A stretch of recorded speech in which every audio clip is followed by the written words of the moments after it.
Hi, hello, welcome all. இன்னைக்கு நம்ம இந்த வீடியோல பார்க்க போறது என்னன்னா, பெண்களுக்கு நடக்கிற பாலியல் துன்புறுத்தலுக்கான காரணங்கள் என்ன? அதுக்கான தீர்வுகள் என்னென்ன? அப்படின்னு சொல்லி தான் எங்களுக்குள்ள நாங்க வந்து கலந்தாராய போறோம். இப்ப என் கூட இருக்கவங்க வந்துட்டு பிரகாஷ் அண்ட் ரமேஷ். ரமேஷ். அப்ப அவங்க வந்துட்டு கார்த்திகா. அ ஸோ வாங்க எல்லாரும் வீடியோக்குள்ள போலாம். பிரகாஷ், உங்களோட கருத்து சொல்லுங்க. நல்ல தலைப்பு இது. பாலியல் துன்புறுத்தல்கள், அதற்கான காரணம் மற்றும் தீர்வுகள் அப்படிங்கிறது சிறப்பான தலைப்பு. காரணம் என்னன்னு கேட்டா, திருமணமே ஒரு ரேப் தான் சொல்லப்போனா. காவல்துறை வந்து லைசன்ஸ் வாங்கின ரவுடின்னு சொல்லுவாங்க. அது மாதிரி மேரேஜுங்கிறது ஒரு லைசன்ஸ் வாங்கின ரேப் சொல்லப்போனா. நான் வந்து சட்டப்படிப்பு படிக்க ஆரம்பிச்ச முதல் வந்து நான் இதுவரையும் 12 சாதி மறுப்பு திருமணம் பண்ணி வச்சிருக்கேன். நாடு, மதம், ஜாதி, ஸ்ரீலங்கா பொண்ணு, தமிழ்நாட்டு நம்ம இந்திய பையன் அப்படின்னு சொல்லிட்டு எல்லா வேறுபாடுகளை கலந்து 12 சாதி மறுப்பு திருமணம் பண்ணி வச்சிருக்கேன். எதிர்ப்பு வரும் பாருங்க, பொண்ணை கொள்றது இல்லை பையனை கொள்றது அப்படின்னு சொல்லிட்டு 4 பக்கமும் இந்த கூலிப்படையை விடுவாங்க, டீம் அனுப்புவானுங்க. நாங்கள் தான் பாதுகாப்பு கொடுத்து அவங்களை சேவ் பண்ணுவோம். ஆனால் அந்த லவ்வர்ஸ் பார்த்தா கிட்டத்தட்ட 5 வருஷம் 6 வருஷம் லவ் பண்ணியிருப்பாங்க, சின்சியராக லவ் பண்ணியிருப்பாங்க. ஒருத்தருக்கு ஒருத்தர் நல்லா தெரியும், இந்த பையன் நல்லா படிச்சிருப்பான், பொண்ணு நல்லா படிச்சிருக்கும், நல்லா வேலையில் இருப்பாங்க.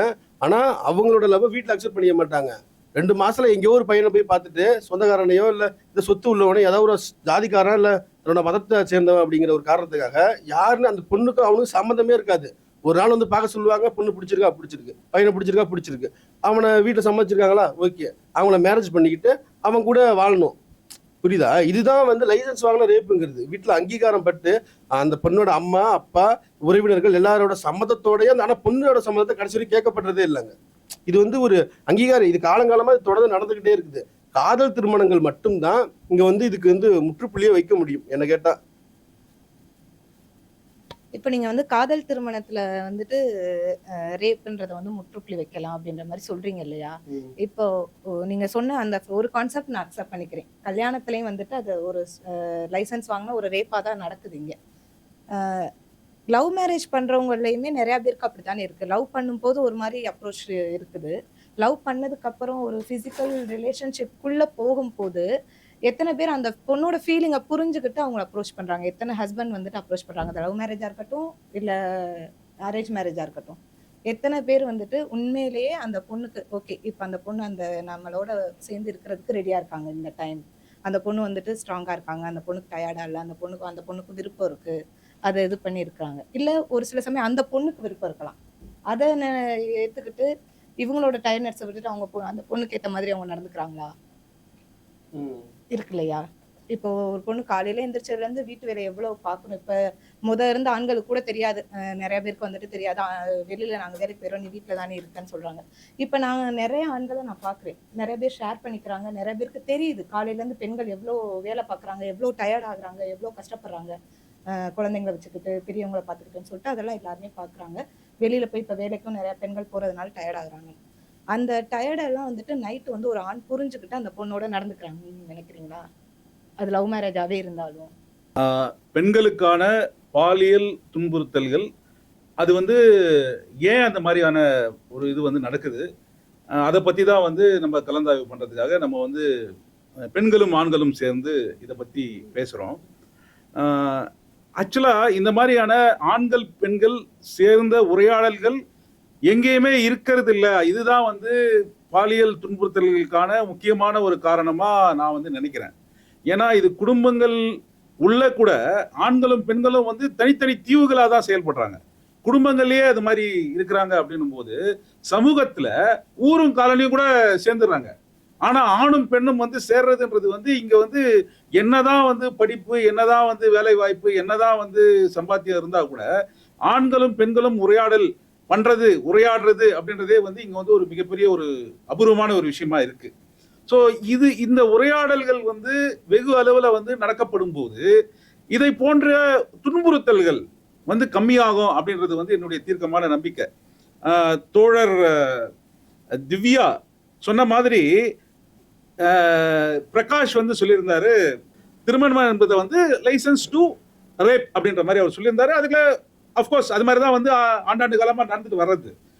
முதல்ல வந்து குழந்தை திருமணங்கள் நடந்தது. குழந்தைக்கு வந்து ஏன் திருமணம், எது இந்த மஞ்சள் நீராட்டு விழாவுக்கும் திருமணத்துக்கும் என்ன வித்தியாசம்னே தெரியாது ஒரு பொண்ணுக்கு. அதாவது எந்த வயசுல வந்து வயசுக்கு வந்தப்போ வந்து மஞ்சள் நீராட்டு விழான்னு ஒன்று பண்ணுவாங்க. அதே மாதிரி அதனுடைய எக்ஸ்டென்ஷன் மாதிரி திருமண விழா நடக்கும். அந்த திருமண விழா நடந்ததுக்கு அப்புறம் அதுக்கப்புறம் வந்து இது ஒரு இயல்பான ஒரு விஷயமா தான் வந்து செக்ஸ்ன்றது வந்து அவளுக்கு வந்து இன்ட்ரோடியூஸ் ஆகுமே தவிர அதை பற்றிய ஒரு புரிதல் ஏற்பட்டு, ஒரு ஆணை பற்றிய ஒரு புரிதல் ஏற்பட்டு, ஒரு ஆணுடன் கலந்து உறவாடி அதுக்கப்புறம் நடக்கிற நிகழ்வுகளா இல்ல. இன்னைக்கு வரைக்கும் இல்ல. இப்ப எங்க அம்மாவுக்கு வந்து ஆக்சுவலா வந்து பார்த்தா ஒரு 19 வயசுல டீச்சர் ட்ரைனிங் முடிச்சுட்டு ஒரு கவர்மெண்ட் ஸ்கூல்ல வந்து செகண்டரி கிரேட் டீச்சரா போனாங்க. 20 வயசுல வந்து கல்யாணம் நடந்தது. 21 வயசுல ஒரு 10 மாதங்களுக்குள்ள நான் வந்து பிறந்துட்டேன். அதுல எந்த அளவுக்கு வந்து அவங்க எங்க அம்மாவுக்கும் அப்பாவுக்கும் ஒரு புரிதல் ஏற்பட்டிருக்கும். அதுக்கப்புறம் ஒரு 2.5 வயசு கழிச்சு என்னுடைய தம்பி, அதுக்கப்புறம் ஒரு 5, அதாவது கிட்டத்தட்ட ஒரு 25 ஆண்டுகளுக்கு முன்னாடியே, அதாவது 25 வயதுக்கு முன்னாடியே எங்க அம்மாவுக்கு வந்து 3 குழந்தைங்க. அதுக்குள்ள இவ்வளவு பொறுப்புகள். ஒரு பக்கம் வேலை, ஒரு பக்கம் எங்க அப்பா வந்து வெளியில ஒர்க் பண்ணிட்டு இருந்தாரு. அதாவது ஒரு 150 கிலோமீட்டர் தள்ளி இருக்கிற ஒரு இடத்துல வந்து ஒர்க் பண்ணிட்டு இருந்தாரு. சோ இதெல்லாம் வந்து இப்ப யோசிச்சு பார்க்கும்போது, ஆனா அவங்க அப்கோர்ஸ் வந்து ஒரு 52 ஆண்டுகள் இருந்து 51 ஆண்டுகள் இருந்துதான் வந்து அவர் இறந்துட்டார் அவர் ஆக்சுவலா. சோ இந்த மாதிரியான ஒரு உரையாடல்கள் இதை வந்து அவங்க 2 பேருக்குமே உள்ளவே நடந்த அந்த விஷயங்கள், உடலுறவு அப்படின்றதெல்லாம் எந்த அளவுக்கு புரிதலோட நடந்திருக்கும் அப்படின்றதெல்லாம் தெரியல. இது பொதுவாவே, அதாவது சரி ஓகே, இப்போ இது வந்து அவங்களுடைய விஷயங்களை நான் சொல்றேன். இப்ப என்னுடைய விஷயத்தை வந்து எடுத்துட்டோம்னா, இப்ப எனக்கு வந்து 15 வயதுல இருந்தே இந்த மாதிரியான ஒரு கேள்விகள் எனக்குள்ளேயே எழுந்துட்டு வந்தது. சோ நான் வந்து கண்டிப்பா வந்து இந்த மாதிரி வந்து நிச்சயிக்கப்பட்ட, அதாவது இவங்க சொல்லுவாங்கல்ல பெரியோர்களால் நிச்சயிக்கப்பட்ட ஒரு திருமணம் அப்படின்றதுல வந்து இருக்கக்கூடாது. நானா வந்து ஒரு பொண்ணை விரும்பி அப்படின்ற மாதிரி தான் வந்து என்னுடைய திருமணம் அப்படின்றது இருக்கணும் அப்படின்ற மாதிரியான ஒரு எண்ணம் இருந்தது. ஆனா என்னை யாரும் விரும்பல ஆக்சுவலா. நான் வந்து நிறைய அதுக்கான ஒரு முயற்சியில இருந்தேன். பட் அப்கோர்ஸ் வந்து அதுக்கப்புறம் நாளடைவில் வந்து ஒரு 23, 24 வயதுல வந்து அதுக்கு உண்டான ஒரு வாய்ப்பு கிடைச்சது. 2 பேரும் சேர்ந்து, ஆணும் பெண்ணும் சேர்ந்து இந்த முடிவுகளை வந்து பண்ணி okay now we can enter into marriage அப்படின்ற மாதிரியான ஒரு எண்ணங்களுக்குள்ள வந்தோம். வந்து இப்ப கிட்டத்தட்ட வந்து ஒரு 26 ஆண்டுகள் வந்து பூர்த்தி ஆகுது. சோ இப்போ இதுல வந்து பார்த்தோம்னா இந்த இடங்கள்ல கூட ஆணினுடைய நிலைதான் மேல இருக்கிற மாதிரி தான் எனக்கு தோணுது. அப்கோர்ஸ் நிறைய வந்து பேசணும், நிறைய முற்போக்கு கருத்துக்களை பேசுறோம் அப்படின்னா கூட நிறைய விஷயங்களை வந்து ஆண் தான் வந்து அதிகமா இருக்கிற மாதிரி தான் தோணுது. நான் வந்து ரொம்ப ரொம்ப சரியா இருக்கேன், நான் வந்து ரொம்ப கரெக்டா இருக்கேன் நானு. அது நேச்சுரலாவே வந்து பெண்ணுக்கு வந்து அந்த மாதிரியான ஒரு சப்மிசிவ் நேச்சரா ஆயிடுது. அது வந்து ஆணுக்கு வந்து எந்த சூழலையும் வந்து ஒரு அட்வான்டேஜ் தான் இருக்கு. அப்கோர்ஸ் வந்து இது வந்து என்னுடைய பையனுக்கு வந்து இது கண்டினியூ ஆகக்கூடாதுன்றது வந்து என்னுடைய எண்ணம். கண்டிப்பா வந்து என்னுடைய பொண்ணு அப்படின்னும் போது வந்து நான் கண்டிப்பா யோசிச்சிருப்பேன், எனக்கு பெண் கிடையாது. ஸோ பையனும் போது வந்து டெஃபினட்டா அவனுக்கு அந்த அந்த புரிதல் இருக்கணும், பெண்களுக்கான அந்த புரிதல் இருக்கணும். இது வந்து ஆக்சுவலா இதை பத்தி பேசணும், செக்ஸை பத்தி பேசணும். அதாவது செக்ஸினுடைய ப்ராடக்ட் தான் எல்லாருமே, அதாவது அது எல்லாருமே வந்து செக்ஷுவல் ப்ராடக்ட்ஸ் தான். ஸோ இதை வந்து ரொம்ப ஒரு டாப்பு மாதிரி இதை பேசக்கூடாது, தவறு அப்படின்றதே வந்து ஒரு தப்பான ஒரு விஷயம். இதை பற்றி வந்து மேலும் மேலும் பேசுவோம். நன்றி. இப்போ எப்படி ஆரம்பிக்கிறது அப்படின்னா, ஒரு குழந்தைய வளர்க்குறதுன்றது ரொம்ப கஷ்டமான விஷயம். முதல்ல அதை வந்து 2 பேருமே ஒத்துக்கணும். அம்மா அப்பா 2 பேரும் ஒத்துக்கணும். ஒரு குழந்தைய வளர்க்குறதுன்றது ஒரு ப்ராசஸா அது நடக்குது. ஆரம்பத்துல இருந்து அந்த பையனோ பொண்ணுக்கோ உடம்பு மேல உனக்கு மட்டும்தான் உரிமை இருக்கு அப்படின்றத நம்ம சொல்லி கொடுக்கணும். அந்த பையனுக்கு ஏன் சொல்லி கொடுக்கணும்னா, அப்பதான் அவன் ரியலைஸ் பண்ணுவான், இன்னும் ஒரு பொண்ணு பார்க்கும்போது அந்த பொண்ணுக்கு she has the complete control on her body and she has the total rights. அவ அந்த உடம்பு வச்சு அவ என்ன பண்ணுன்றதை அந்த பொண்ணு தான் முடிவு பண்ணணுன்றதை இந்த பையன் புரிஞ்சுக்கணும். அதுக்கு சின்ன வயசுலயே அந்த அடிக்கிறது, அந்த குழந்தைய பார்த்து கத்துறது, இந்த மாதிரி வளர்க்குறத விட்டுட்டு கொஞ்சமாவது அந்த குழந்தை கூட பேசுறது, அவங்க கூட விளையாடுறதுன்னு ஆரம்பிச்சா அம்மாவும் அப்பாவும், இப்ப வரைக்கும் 2024 வரைக்கும் அம்மா தான் வளர்க்குறாங்க. ஏன் அப்படி வளர்க்கணும்? அப்பாவும் சேர்ந்து வளர்க்கலாமே ஒரு குழந்தைய அப்படின்னு யோசிச்சு ஒவ்வொரு வீட்லயும் அந்த அப்பாவும் அந்த குழந்தையோட வளர்ப்புல பங்கெடுத்துக்கும் போது அந்த குழந்தை நல்ல விதமாவே வளரும்.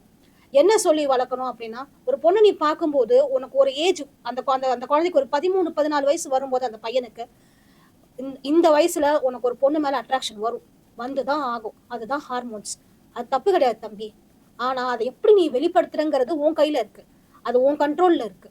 உனக்கு அந்த பொண்ணை பிடிக்குதா, நீ போய் அந்த பொண்ணு கிட்ட சொல்லு அப்படின்னு சொல்லிதான் வளர்க்கணும். அவங்க 2 பேரும் முதல்ல ஃப்ரெண்ட்ஷிப்ல ஆரம்பிக்கட்டும். 18 வயசு 19 வயசு 20 வயசுல அவங்க என்ன பண்ணணுமோ, அது ஃப்ரெண்ட்ஷிப்போ இல்ல என்ன ரிலேஷன்ஷிப்போ அதை அவங்க முடிவு பண்ணட்டும் அப்படின்னு விடுற அந்த பெருந்தன்மை அந்த அம்மாக்கும் அப்பாவுக்கும் இருக்கணும்.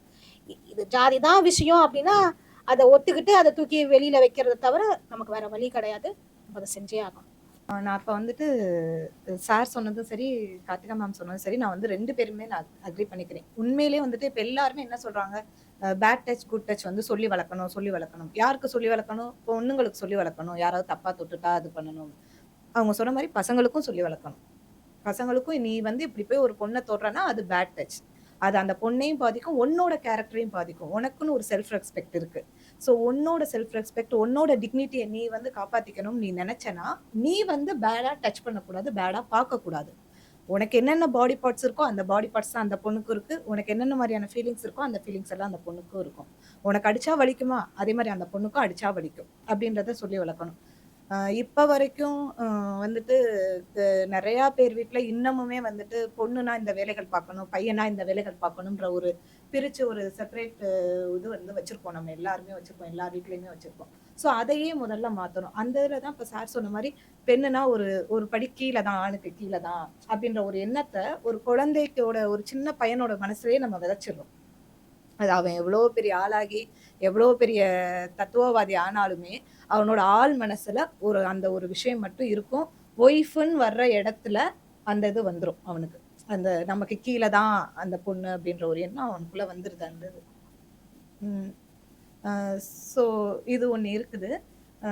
அண்டு ஸோ வந்துட்டு நம்ம சொல்லி வளர்க்கும் போது சின்ன பிள்ளையில இருந்தே நம்ம எந்த அளவுக்கு வந்து நீ படிச்சா இந்த இது படிச்சா நீ நல்லா வருவ, இந்த இது பண்ண அப்படி நல்லா வருவேன்னு நம்ம சொல்றோமோ, அதோட சேர்த்து நீ இந்த மாதிரியான ஒரு சில விஷயங்களை நீ கத்துக்கிட்ட. ஒரு பொண்ணை பார்க்கும்போது மரியாதையை பாரு, அதுவும் சேம் ஏஜா இருக்கட்டும் இல்லை உன்னோட மேல இருக்கவங்களா இருக்கட்டும். ஸோ நீ என்ன, நீ மனுஷன், உன்னை மாதிரியே அவங்களும் ஒரு மனுஷி அப்படின்ற ஒரு ஈக்குவாலிட்டிலே நீ பார்த்து வளரு அப்படின்றத வந்து நம்ம சேர்த்து சொல்லி கொடுத்துட்டே இருக்கணும். இதுல உன்னோட செல்ஃப் ரெஸ்பெக்ட், உன்னோட டிக்னிட்டி இருக்கு. ஸோ அவனுக்கு ஒரு செல்ஃப் கான்சியஸ் கொண்டு வரணும் நம்ம இதுக்குள்ள.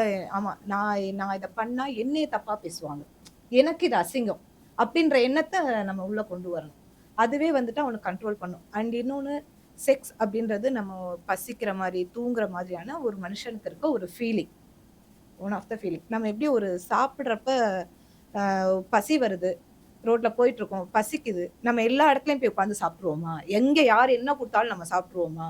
ஒரு குப்பை தொட்டி இருக்கு, ஒரு சாக்கடை இருக்கு, என் கையில ஒரு நல்ல சாப்பாடு, அழகா ஒரு பிரியாணி அப்படியே சூப்பரா எனக்கு பிடிச்ச ஒரு மீல் இருக்கு, ஆனா அந்த இடம் எனக்கு நீட்டாவே இல்லை, ஆனா நான் உட்காந்து நான் சாப்பிடுவேன் அந்த இடத்துல. அப்ப நீ வந்து ஒரு பொண்ணை ரேப் பண்ண போறீங்க, ஒரு பொண்ணை கஷ்டப்படுத்த போறீங்கன்னா நீங்க அப்படிதானே பண்றீங்க. நீங்க இருக்கிற இடம் ரொம்ப ஹையான ஒரு இடத்துல இருக்கீங்க.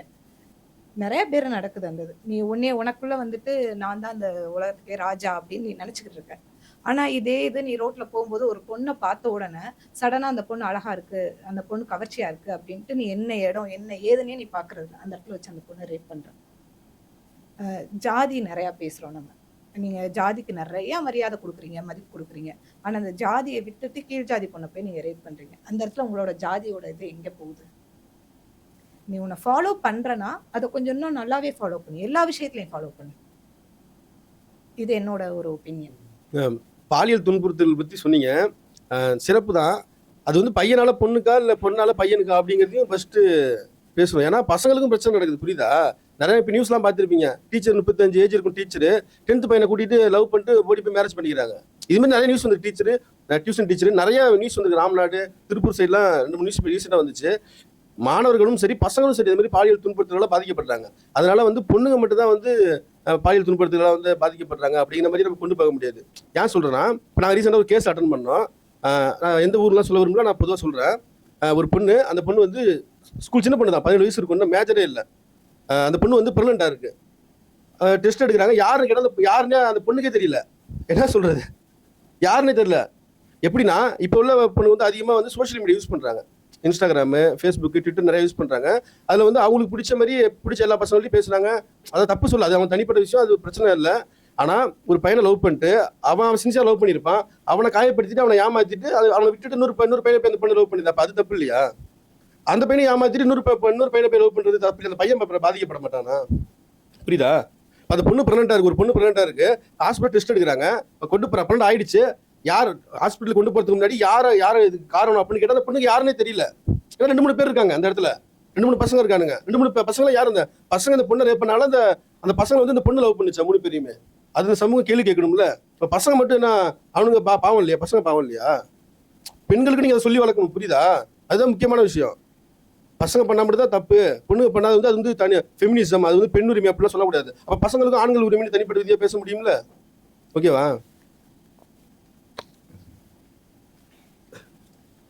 சரி தம்பி, நீங்க சொல்றத ஒரு தனிப்பட்ட ஒரு பொண்ணு, ஒரு இண்டிவிஜுவல் அந்த பொண்ணு வந்து 2-3 பேர் அட் அ டைம்ல லவ் பண்ணுச்சுன்னு சொல்றீங்க இல்லையா? 2 ஜெனரேஷன் முன்னாடி ஒரு ஆம்பளை 3 பேர் 4 பேரை கல்யாணம் பண்ணி ஒரு வீட்டுல கொடுத்துட இல்லையா? நாங்க இப்பதான் வெளியே வர ஆரம்பிச்சிருக்கோம். எங்க அம்மா வெளியே போனது இல்ல, சரியா? நான் முதல் ஜெனரேஷன் வெளியில வந்து சம்பாதிக்க ஆரம்பிச்சிருக்கேன். எனக்கு முன்னாடி ஒரு ஜெனரேஷன் இருந்திருக்கலாம். அவங்க எந்த மாதிரி வேலைக்கு போயிருப்பாங்க, டீச்சர் ஜாபுக்கு போயிருப்பாங்க, அட்மினிஸ்ட்ரேட்டிவ் வேலைக்கு போயிருப்பாங்க. எந்த அளவுக்கு உங்களுக்கு எக்ஸ்போஜர் இருக்கும்னு நினைக்கிறீங்க? வீட்டுல எல்லா வேலையும் முடிச்சுட்டு பாத்திரம் தேய்க்கிறது, துணி துவைக்கிறது, குழந்தைய வளர்க்கறது எல்லாம் பண்ணிட்டு வேலைக்கு அவங்க போயிருப்பாங்க. அவ்வளோ ரஷ்ல இருந்திருப்பாங்க. இப்போ நாங்க வெளியில வந்திருக்கோம், நாங்க மேடு வச்சிருக்கோம். 2வது ஜெனரேஷன் நாங்க மேடு வச்சிருக்கோம். வீட்டுல இருக்க வேலையை அவங்க பார்ப்பாங்க, நாங்க வெளியில இருக்க வேலையை பார்ப்போம், குழந்தைய வளர்க்குறோம். எங்க ஜெனரேஷன்ல இப்ப நீங்க சொல்றது ஏதோ ஒரு இடத்துல ஏதோ ஒரு பொண்ணு ஏதோ ஒரு தப்பு பண்ணிட்டான். நான் சொல்லட்டுமா, ஆவரேஜா ஒரு நாளைக்கு ஒரு ரேப் நடக்குது இந்தியாலன்னு சொல்றாங்க. ஆவரேஜா மினிமம் நான் சொல்றது, மினிமம் கவுண்ட், ரெஜிஸ்டர் ஆகிற கவுண்ட் நான் சொல்றது. நீங்க எதையும் தம்பி ஈக்குவலைஸ் பண்றீங்க, தப்பு இல்லையா? இப்ப என்ன நீங்க பேசணும்னா, எந்த ஜெண்டர் மேலயும் யாரும் கை வைக்க கூடாது. பொண்ணு பையன் டிரான்ஸ்ஜெண்டர் யாரு மேலயும் அவங்க இஷ்டம் இல்லாம கை வைக்காதன்னு நம்ம பேசணும். அதை விட்டுட்டு அந்த பொண்ணு பண்ணுச்சு இந்த பையன் பண்ணக்கூடாதா, தப்பு இல்லையா? 2022 கணக்குப்படி ஒரு நாளைக்கு வந்து 172 பெண்கள் வந்து காணாம போடுறாங்க. 170 பெண்கள் வந்து கிட்னாப் பண்ணப்படுறாங்க. 3 பெண்கள் வந்து பாலியல் தொழிலில் ஈடுபடுத்தப்படுறாங்க. இதுதான் வந்து நம்ம NCRB ரிப்போர்ட் வந்து கொடுக்கறது, இந்த ரிப்போர்ட்டு. இப்போ பெண்கள் தான் வந்து நிறைய பாதிக்கப்படுறாங்க. ஆக்சுவலா இப்போ பெண்கள் வந்து படிக்க ஆரம்பிக்கிறதும் வேலைக்கு போய் சம்பாதிக்க ஆரம்பிச்சு இப்போ அதை பத்தி பேச ஆரம்பிக்கிறதுமே இப்போதான். இது வந்து முதல்ல வந்து ஊர் ஆளுங்களுக்கு வந்து காலனி ஆளுங்கள் வந்து கட்டுப்பட்டு இருப்பாங்க. அவங்கள பார்க்கும்போதே வந்து அவங்க வந்து எதுவும் ஆண்டவர்கள் மாதிரியும் இவங்க வந்து அடிமைகள் மாதிரியும் அந்த மாதிரியான ஒரு பிஹேவியர் என்பது வந்து ஆட்டோமேட்டிக்காக அவங்களுக்கு வந்து டியூன் பண்ணப்பட்டிருக்கு. அதே மாதிரி தான் வீட்டுக்குள்ள வந்து ஆண்களுக்கு பெண்கள் கட்டுப்பட்டு தான் இருக்காங்க. அதாவது பெண்ணுக்கு தான் கட்டுப்பாடு, ஒருவனுக்கு ஒருத்தி அப்படின்றது இல்லை. ஒருத்திக்கு தான் ஒருவன் இருந்தாகணும், ஒருவனுக்கு பல பேர் இருக்கலாம். ஸோ பெண்ணை வந்து அவன் பார்க்குற பார்வை அப்படின்றது வந்து என்னன்னா, அவளுக்கு மட்டும்தான் கட்டுப்பாடு இருக்கணும், எனக்கு வந்து கட்டுப்பாடு தேவையில்லை அப்படின்றது. ஏதோ எங்கேயோ வந்து நடக்கிற சில விஷயங்களை வந்து பெருசு பண்ணி மொத்தமா அது மாதிரி நடக்கிற மாதிரி இது. அதனாலதான் வந்து இதை வந்து எப்படி பேசணும்னா, என்ன ஸ்டாட்டிஸ்டிக்ஸ் இருக்கோ இப்போ வந்து ஆக்சுவலா இப்போ இருக்கிற இந்த சோசியல் மீடியால வந்து எந்த ஒரு விஷயமுமே வந்து ஒரு சென்சிட்டைஸ் பண்ணணும் அப்படின்னா அதுல வந்து ஒரு பெண் இன்வால்வ் ஆனாங்கன்னா அது வந்து ரொம்ப சென்சிட்டிவா இருக்கு. ஏன்னா இன்றைக்கும் வந்து ஆக்சுவலா வந்து பாத்தீங்கன்னா ஒரு ரேப்ன்றது வந்து அந்த அளவுக்கு வந்து ஒரு பிரபலப்படுத்தப்படுது. அதை பற்றிய ஒரு நிறைய கலந்தாய்வுகள் நடக்குது. அதை போட்டு ஒரு மாதிரி பண்றாங்க. ஏன்னா வந்து அது ரொம்ப சென்சிட்டிவா இருக்கு மக்களுக்கு வந்து. அதாவது ஆண்களுக்கு வந்து பெண்கள் சம்பந்தப்பட்ட இந்த போன்ற ஒரு விஷயங்கள் வந்து ரொம்பவே வந்து ஒரு சுவாரஸ்யத்தை உண்டு பண்ணுது. அதாவது ஒரு நடிகைகளை பற்றியோ இல்லை இது மாதிரி ஒரு பெண்கள் வந்து இது மாதிரி பாலியல் துன்புறுத்தல் நடக்கிற விஷயங்களோ, அதே மாதிரி இது மாதிரி வயது முதிர்ந்த பெண்கள் வந்து வயது கம்மியா இருக்கிற ஆண்களோட தொடர அந்த நட்பு பத்தியோ இல்லை காதலை பத்தியோ, ஆனா வெகு கம்மியா தான் நடக்குது. இங்க வந்து கிட்டத்தட்ட 143 கோடி பேர் இருக்கிற இந்திய மக்கள் தொகையில 70 கோடி, ஆல்மோஸ்ட் வந்து பாதி 71.5 கோடி பெண்கள்ல வந்து நீங்க வந்து பாத்தீங்கன்னா எவ்வளவு பெண்கள் வந்து இப்போ வந்து அவங்களால வந்து அவங்க வாய்ஸை ரைஸ் பண்ண முடியுது. ரொம்ப கம்மி. பெண் அரசியல்வாதிகளே வந்து இங்க வந்து வெறும் 10% தான் இவ்வளவு நாட்கள்லயே. அந்த பெண் அரசியல்வாதிகள் கூட தனிப்பட்ட முறையில வந்து அவங்களால செயல்பட முடியுதா அப்படின்னு சொல்லிட்டு பார்த்தா இல்ல. இப்போ அதை வந்து நம்ம வந்து அரசியல் கட்சிகள்ல யாரெல்லாம் வந்து பெண்களால நடத்தப்படுற அந்த அரசியல் கட்சிகள்லாம் பார்த்தோம்னா கூட அங்க ஆண்களுடைய செயல்பாடுகள் தான் அதிகமா இருக்கும். அதாவது அப்பா இருப்பாரு, அப்பாவை தொடர்ந்து வந்து பெண் வந்து வந்திருப்பாங்க, இல்ல ஹஸ்பண்ட் இருப்பாரு, ஹஸ்பண்டை தொடர்ந்து வந்து மனைவி வந்திருப்பாங்க. இந்த மாதிரியான ஒரு விஷயங்கள் தான் இருக்குமே தவிர ஒரு பெண்ணால் தொடங்கப்பட்ட ஒரு அரசியல் கட்சி பெண்ணுடைய ஆளுமைக்கு உட்பட்டு நடக்கிறதுன்றது வந்து இன்றைய அறையில வந்து வெகு சில எண்ணிடலாம். ஸோ அப்படி இருக்கும்போது பெண்கள் தான் வந்து 99% வந்து பாதிக்கப்படுறாங்க. இதுல ஆண்கள் பாதிக்கப்படுறாங்க அப்படின்றது வந்து பாதிக்கப்படுறாங்க, ஆனா 1% பாதிக்கப்படுறாங்க. ஸோ நம்ம பேச வேண்டியதுன்றது வந்து 99% பாதிப்புக்குள்ளான பெண்களை பற்றி அப்படின்றது என்னுடைய கருத்து. பிரகாஷ் சொன்னது வந்துட்டு ஓகே, நான் வந்து அக்ரி பண்ணிக்கிறேன். ஒரு விஷயம் அக்ரி பண்ணிக்கிறேன். ஒரு ஸ்கூல் டீச்சர் வந்து ஒரு பையனை அபியூஸ் பண்றாங்க, அது வந்து தப்பு. அது வந்து கம்ப்ளீட்லி அதை பத்தி நம்ம பேசணும், அதையும் நம்ம சொல்லணும். அது தப்பு. இன்னைக்கு எனக்கும் ஒரு பையன் இருக்கான். நான் ஸ்கூலுக்கு அனுப்பும்போது நான் பலதை யோசிச்சு தான் அனுப்புறேன். அதுதான் இன்னைக்கான காலகட்டம். ஒரு ஆட்டோல தைரியமா என்னால தனியா அனுப்ப முடியல. ஒரு ஸ்கூலுக்கு அனுப்புறோம்னா நம்ம தனியா நம்ம அனுப்பிடுவோம். ஒரு 4 ஆட்டோக்காரர் தெரிஞ்சவர் தானே கூட நம்மளால நம்பி அனுப்ப முடியல. பையனா இருந்தாலுமே. அது உண்மைதான். அதுவும் நம்ம பேசணும். ஆண்களுக்கு சொல்ற அதேதான். நீ வந்துட்டு நீ உன்னோட உணர்வுகள் எப்படியோ அப்படிதான் அந்த ஆணுக்கான உணர்வும். ஒரு சின்ன பையனை வந்துட்டு நீ அபியூஸ் பண்ணனா அதை விட கேவலமான ஒரு விஷயம் கிடையாது. ஒரு பெண்ணா இருந்துட்டு நீ வந்துட்டு நம்ம அவங்க சொன்ன மாதிரி பெண்ணியம் அதெல்லாம் நம்ம பேசுறோம். நமக்கு நம்ம சப்போர்ட் பண்ணிக்கிட்டு கொடி பிடிக்கிறோம் எல்லாம் பண்றோம். அப்ப நம்ம இனத்துல ஒரு ஒரு ஒரு சாரார் தான் அந்த ஆண்களும். சோ நீங்க பண்றது அதுவும் தப்பு தான் கம்ப்ளீட்டா. பட் நீங்க சொன்ன அந்த 2வது விஷயத்தை வந்து அக்செப்ட் பண்ணிக்க முடியாது. அது ஒரு இண்டிவிஜுவலா அந்த பொண்ணா எடுத்துக்கிட்ட ஒரு முடிவு. இதுக்கு அவங்க அம்மா அப்பாவே கூட நம்ம காரணம் சொல்ல முடியாது. அந்த பசங்களுக்குமே 3 பேருக்குமே தெரியாம இருக்குமானா 3 பேருக்குமே தெரிஞ்சிருக்கலாம். அந்த பொண்ணு ஏமாத்துதுன்றது தெரிஞ்சு கூட இருந்திருக்கலாம். யாராவது ஒருத்தருக்காவது. அவங்க சொன்ன மாதிரி வந்துட்டு முன்னாடிலாம் வந்துட்டு ஒருத்தர் வந்து 10 ஒய்ஃப் 12 ஒய்ஃப் நம்ம கேள்விப்பட்டிருக்கோம். நூத்துக்கணக்கான ஒய்ஃப் வச்சிருந்த முகலாய அரசர்கள் இவங்களை எல்லாம் நம்ம கேள்விப்பட்டிருக்கோம். மேபி அதனாலதான் அன்னைக்கெல்லாம் ரேப் கேஸ் வந்துட்டு ரிஜிஸ்டர் ஆகலையோ என்னமோ. அவங்களுக்கு வந்து அது லைசன்ஸ்டா ஆயிடுச்சு. நீ எத்தனை ஒய்ஃப் என்ன வச்சுக்கலாம், நீ பார்த்த பொண்ணை நீ கூட்டிட்டு போய்க்கலாம் அப்படின்றது. பொண்ணுன்றவங்க அந்த புறம்ன்ற ஒரு ஏரியா வச்சு நீங்க எல்லாரும் இந்த இடத்துல இருக்கணும், நீங்க அதுக்காகவே படைக்கப்பட்ட ஒரு உயிரினம் அப்படின்ற ஒரு இது. இன்னைக்கு அதை கொஞ்சம் கண்ட்ரோலுக்குள்ள ஒரு டெமோக்ரஸின்னு வரும்போது ஒரு சட்டத்தை கொண்டு வந்து இல்ல நீ ஒருத்தனுக்கு மேல ஒரு பொண்ணுக்கு மேல கல்யாணம் பண்ணா அது அந்த பொண்ணால கேஸ் கொடுக்க முடியும்ன்ற ஒரு இதுக்கு வந்துருச்சு. சோ அந்த ஒரு இதுல கூட இப்ப ரேப் அதிகமா இருக்கலாம். அது ஒண்ணு. சோ வந்துட்டு நீங்க சொன்ன அந்த 2வது பாயிண்ட் அக்செப்டபிள் கிடையாது. அது அவங்களோட இண்டிவிஜுவல் இது. அவங்களோட சொன்னதான் உன்னோட உணர்வுகளை நீ தான் கண்ட்ரோல் பண்ணிக்கணும். ஆணா இருந்தாலும் பெண்ணா இருந்தாலும் உன்னோட உணர்வுகளை உன்னோட இதுக்காண்டி நீ கட்டுப்படுத்தி வச்சுக்கணும். பட் மற்றபடி அபியூசிவ் ஒரு குழந்தைக்கு ஸ்கூலுக்கு நடக்குதா அதை நம்ம தட்டி கேட்கலாம், அதை பத்தி நம்ம பேசலாம். அது ஒண்ணு. அப்போ வந்து ஒரு பையன் 2-3 பேரை லவ் பண்ணா தப்பு, ஆனா ஒரு பொண்ணு 2-3 பேரை லவ் பண்ணா தப்பு இல்லையா? தப்பு இல்லைன்னு நாங்க சொல்ல வரலப்பா. இப்பவும் ஒரு பையன் 2-3 பொண்ணை லவ் பண்ணா அவன் பண்ணது தப்புதான். அதே மாதிரி ஒரு பொண்ணு 2-3 பொண்ணு பசங்களை லவ் பண்ணுதா அது தப்புதான். ஏமாத்துறது தப்புதான். அதெல்லாம் நாங்க தப்பு இல்லைன்னு சொல்லல. தப்பு யாரு பண்ணாலுமே பட் யாரு பண்ணாலும் அது தப்புதான். சரியா? அதுல எந்த மாற்று கருத்தும் கிடையாது. பட் இதுல என்னன்னா இது எப்படி சொல்றது, இதுல வந்துட்டு பாலியல் வன்புணர்வுன்ற ஒரு கான்செப்ட் உள்ள வரல. என்ன கேட்டா அது உள்ள வரல. அதுதான் இது வந்து சீட்டிங். இதுல ஏமாறுறவங்களும் தப்பு, ஏமாந்து போறவங்களும் தப்பு. நீங்க நினைக்கிறீங்களா அந்த பையனுக்கு தெரியாதுன்னு நினைக்கிறீங்களா? அததான் நான் கேக்குறேன். எல்லா இடத்துலயுமே தெரிஞ்சிருக்கும்னு நினைக்கிறீங்களா? அப்ப எல்லா இடத்துலயும் தெரியும்னு நான் சொல்ல வரல. இப்ப அதேதான் அவ்வளவு இன்னசென்ட்டா யார் தம்பி இருக்காங்க? நாங்களும் நிறைய கேஸ் பாக்குறோம். எவ்வளவு பேர் பாக்குறோம்? இல்லப்பா. இப்ப ஏமாத்துறது எவ்வளவோ பெரிய தப்போ, ஏமாறுறதும் தப்புப்பா. நீ லவ் பண்ற உன்னோட லைஃபோட ஒரு மிகப்பெரிய ஒரு டெசிஷன். லவ்ன்றது ஒரு 4 லெட்டர் வேர்ட் கிடையாது. இது உன் லைஃபோட ரொம்ப பெரிய உன் லைஃப். அது லைஃபோட ஒரு பார்ட் கூட கிடையாது. இது லைஃப், உன்னோட ஹோல் லைஃப். அப்ப அதை பத்தி நீ ஒரு விஷயம் எடுத்து பண்றனா அதுக்கான ஒரு ஃபுல் நாலேஜ் மெச்சூரிட்டி இருந்தாதான் நீ இன்ட்ரா ஆகணும். அதுவே இல்லாம நீனா போறனா அது உன் தப்பு. அது பையனா இருந்தாலும் பொண்ணா இருந்தாலும் லவ் பண்ணி ஏமாந்து போறாங்கன்னா அது அவங்களோட ஓன் மிஸ்டேக். ஏமாத்துறது தப்பு. அது ஏமாந்து போறாங்கன்றப்ப அதுக்கு நம்ம என்ன பண்ண முடியும்?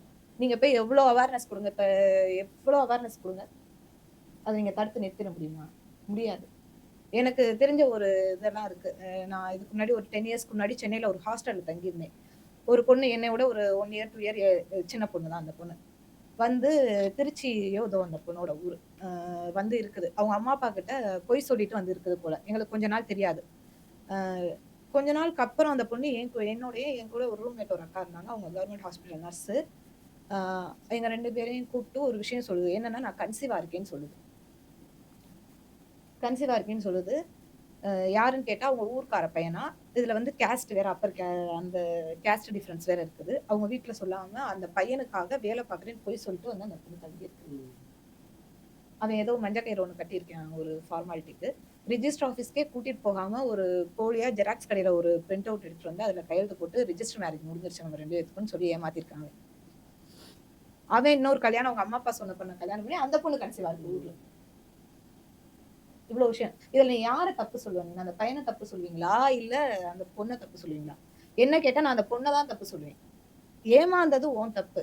உன்னை உங்க வீட்டுல படிக்க வச்சிருக்காங்க, உன்னை நல்லா வளர்த்துருக்காங்க, உனக்கு நிறைய அறிவு இருக்கு, நாலேஜ் இருக்கு. ஒருத்தனை நீ லவ் பண்ற, 1 வருஷம் 2 வருஷம் 3 வருஷம் அந்த பொண்ணு 11th ஸ்டாண்டர்ட்ல இருந்து லவ் பண்ணுதான். அதுக்கப்புறம் இன்ஜினியரிங் முடிச்சிருக்கு. கிட்டத்தட்ட ஒரு 6 இயர்ஸா லவ் பண்ணிருக்கு அந்த பையனை. இந்த 6 இயர்ஸ்ல நீ லவ் பண்ண பையனை பத்தி நீ புரிஞ்சுக்க முடியாம இருந்தனா அப்ப அது யாரோட தப்பு? எடுத்தோன்னே ரேப் நடக்கிறது வேற. இன்னைக்கு கொல்கட்டா கேஸ் எடுத்துக்கிட்டோம்னா அந்த பொண்ணு போய் டயர்ட் ஆகி 36 ஹவர்ஸ் ஒர்க் பண்ணிட்டு போய் டயர்டா தூங்கிட்டு இருந்த பொண்ணை போய் ரேப் பண்ணிருக்காங்க. அது வேற. நீ 6 வருஷமா அவனை லவ் பண்ணிருக்க. அவன் 6வது வருஷம் தான் அவன் உன்னை வந்துட்டு உன் கூட இருந்து உனக்கு ஒரு குழந்தைய கொடுத்துருக்கான். அப்ப இந்த இடத்துல யாரோட தப்பு? இந்த 6 வருஷமா அவனை நீ அப்ப இதை நம்ம எப்படி நம்முடைய ட்விட்டர் நண்பர்களுக்கு, ஃபேஸ்புக் நண்பர்களுக்கு எல்லாருக்குமே தெரியும், மேங்கோ ஜூஸ்ன்னு சொல்லிட்டு ஒரு காமெடியான டெம்ப்ளேட் ஒன்று இருக்கு. அது என்னன்னா, ரொம்ப வருஷமா கன்னியாகுமரியில் நடந்த சம்பவம். ரொம்ப வருஷமா ஒரு பொண்ணு ஒரு பையனும் லவ் பண்ணியிருக்காங்க. அந்த சேம் ஏஜ் தான். அந்த பொண்ணுக்கு வந்து வீட்டில் வந்து ஒரு ஹை ப்ரொஃபஷன் நல்லா ஒர்க் பண்ணுறாங்க, நல்ல சேலரியோட உள்ள ஒரு மாப்பிள்ளையை பார்த்து மேரேஜ் ஃபிக்ஸ் பண்ணவும் அந்த பொண்ணு என்ன பண்ணிடுச்சு, மேங்கோ ஜூஸில் விஷத்தை கலந்து கொடுத்து கொண்டுடுச்சு. கேள்விப்பட்டிருப்பீங்க கன்னியாகுமரியில். புரியுதுங்களா? இது வந்து ட்விட்டரில் ஒரு காமெடியான டெம்ப்ளேட். இது வந்து யாராவது கமெண்ட் பண்ணா மேங்கோ ஜூஸ் குடிக்கிறீங்களா அப்படின்னு சொல்லி கேட்போம், கமெண்ட் பண்ணுவோம் அவங்க காமெடியா. அந்த பொண்ணோட ஃபேமிலி அந்த 3 பேர் அரெஸ்ட் ஆகி உள்ள இருக்காங்க, கொலை கேஸ்ல இருக்காங்க திருநாட்டூர்ல. அந்த பொண்ணு அழைச்சிட்டு போயிட்டு அந்த போட்டோவே இருக்குது, கொலை பண்ண அந்த போட்டோவே இருக்குது. மேங்கோ ஜூஸோட அதில் செல்ஃபி எடுத்திருப்பாங்க அந்த பொண்ணு பையனுமே. அந்த டெம்ப்ளேட் கூட அவங்க அப்புறமா காமிக்கிறேன். அந்த பொண்ணு அவனை கொண்டுடுச்சு. நல்ல படிச்ச பையன், நல்லா இவனோட அதிகமாக சம்பாதிக்கிற பையன் கிடைச்சவன். பர்சன்டேஜ் நான் சொல்ல போனா பெண்களுக்கு தான் அதிகமாக நடக்குது. அக்ரி, நான் ஒத்துக்கிறேன். புரியுதா? பெண்களுக்கு தான் அது 99% பெண்களுக்கு தான் நடக்குது. 1% பசங்க பாதிக்கப்படுறாங்க. அந்த 1%க்காக நான் பேசணும்ல. அந்த மாதிரி நடக்குதுல்ல, அது அந்த தரப்பை நான் பேசுறேன். நீ அது பண்றாங்களே அவங்களுக்கு புரிய வைக்கணும். அந்த மாதிரி ஈடுபடுறாங்களா அந்த பெண்களுக்கு புரிய வைக்கணும். அதுதான் என்னோட கோரிக்கை. இதுல நாங்க என்ன சொல்ல வரோம்னா, இப்ப நீங்க சொல்ற பாயிண்ட்டை நாங்க அக்ரி பண்ணிக்கிறோம், எல்லாருமே அக்ரி பண்ணிக்கிறோம். பட் உடல் அளவுலையும் மனதளவுலையும் இப்ப நீங்க சொல்றது எல்லாமே லவ் பண்ணி ஏமாத்திட்டாங்க. அந்த பையன் நினைச்சா அந்த லவ்ல இருந்து ஒரு ஃபியூ மந்த்ஸ்லயோ ஃபியூ இயர்ஸ்லயோ அதுல இருந்து ரெக்கவர் ஆகி அவனோட லைஃபை வேற லைஃப்க்கு போயிடலாம். இன்னைக்கு ஒரு பொண்ணு ரேப் பண்ணப்படுறா அப்படின்னா அவளால எத்தனை வருஷம் எத்தனை ஜென்மம் இருந்தாலும் அந்த பொண்ணால ரெக்கவர் ஆக முடியாதுங்க. பிசிக்கலாவும் சரி மென்டலாவும் சரி அது எவ்வளவு பாதிக்கும் தெரியுமா? இன்னைக்கு நீங்க சொல்றீங்க, இன்னைக்கு நான் ஒரு ரேப் கேஸ் பத்தி ஒரு நியூஸ் பாக்குறேன் அப்படின்னா ஒரு ஃபியூ டேஸ்க்கு அதோட இம்பாக்ட் எனக்கு, நான் விக்டிம் கிடையாது. பட் நானும் அந்த பெண் இனத்தை சேர்ந்தவன். நான் பாக்குற ஆண்கள் எல்லாரையும் நான் ஒரு சந்தேக பார்வையோட ஒரு பயத்தோட நான் பார்ப்பேன் அந்த இம்பாக்ட் இருக்க வரைக்கும். இன்னைக்கு உங்களை பாக்குறேன்னா ஒரு கேஸ் வந்தவன உங்களை பாக்குறேன்னா உங்ககிட்ட இப்படி சகஜமா உட்காந்து நான் பேச முடியாது. என்ன நினைச்சிட்டு இருப்பாரு இவர் மைண்ட்ல, நம்மளை பத்தி என்ன தாட்ல இருப்பாரு, பட் உட்காந்து பேசலாமா நம்ம அப்படின்ற ஒரு எண்ணம் எனக்கு இருக்கும். அது வயசு வித்தியாசமும் கிடையாது. எனக்கு என்னோட சின்ன பையனை பார்த்தாலும் எனக்கு அப்படிதான் தெரியும். ஏஜ் குரூப் என்னோட வயசானவங்க எல்லாரும் என்ன வந்து தப்பாதான் என்னால பார்க்க தோணுது, ஒரு பயத்தோட பார்க்க தோணுது. சோ இது என்னன்னா, இது அவங்க இனத்தையும் சேர்த்து அசிங்கப்படுத்துறதா நான் சொல்றேன். ஒரு ஆணினமே வந்துட்டு சேர்த்து அசிங்கப்படுத்துறதா நான் நினைக்கிறேன்.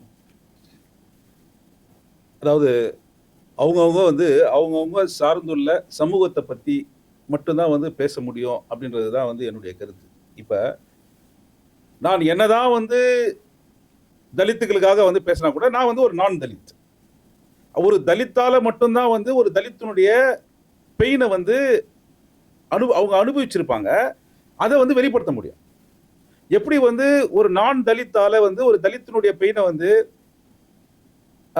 பேச முடியாதோ, பேசலாம். பட் உண்மையான வழியை வந்து அந்த தலித்து தான் வந்து உணர்ந்திருப்பாரு. அதை விட மிக பரிதாபத்துக்குரிய ஒரு இடத்துல இருக்கவங்க தான் பெண்கள். ஒரு ஆண் அவன் தலித்தா இருந்தாலும் சரி, வறுமையில இருந்தாலும் சரி, கடை கோடியில என்ன கண்டிஷன்ல இருந்தாலும் ஆண் என்பவன் ஆண் தான். அதே மாதிரி எந்த உயரத்துல வந்து பெண் இருந்தாலும் பெண் தான். அதுதான் வந்து இன்றைய நிலை. ஸோ இந்த ஆண் ஆதிக்கம் அப்படின்றது தான் வந்து இங்க வந்து தலையாய ஒரு விஷயமா இருக்கு. எந்த ஒரு இடத்துலையுமே நீங்க வந்து ரொம்பவும் பின்தங்கிய ஒரு கடை கோடியில இருக்கிற, ரொம்ப வறுமை கோட்டில் ரொம்ப கடை கோடியில இருக்கிற ஒரு குடும்பத்துல கூட போய் பார்த்தீங்கன்னா அங்க இருக்கிற பெண் வந்து மிகவும் நசுக்கப்பட்டிருப்பான்.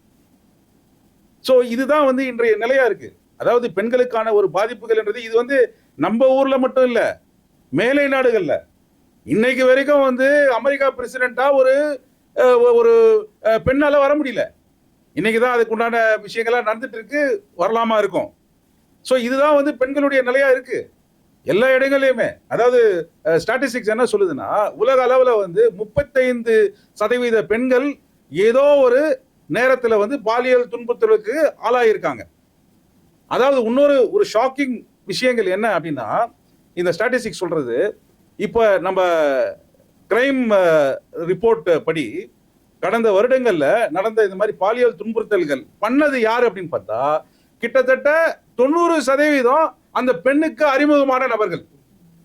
அதுல வந்து ஒரு காதலர் இருக்கலாம், அப்பா இருக்கலாம், சித்தப்பா இருக்கலாம், அண்ணன் இருக்கலாம், தம்பி இருக்கலாம், ஃப்ரெண்ட்ஸ் இருக்கலாம், அதாவது சொந்தக்காரர்கள் இருக்கலாம். ஸோ ஒரு ஆணாதான் வந்து இங்க செயல்படுறான். ஒரு பெண் அப்படின்னு சொல்லிட்டு வரும்போது ஒரு ஆணாக தான் வந்து செயல்படுறான் அப்படின்றதுதான் இன்றைய நிலை. ஒரு விஷயம் என்ன சொல்லணும் அப்படின்னா, ஒரு ரேப் நடக்குது அப்படின்னா அந்த பொண்ணு எத்தனை லெவல்ல பாதிக்கப்படுறாங்கன்றத பார்த்தாக்கணும்.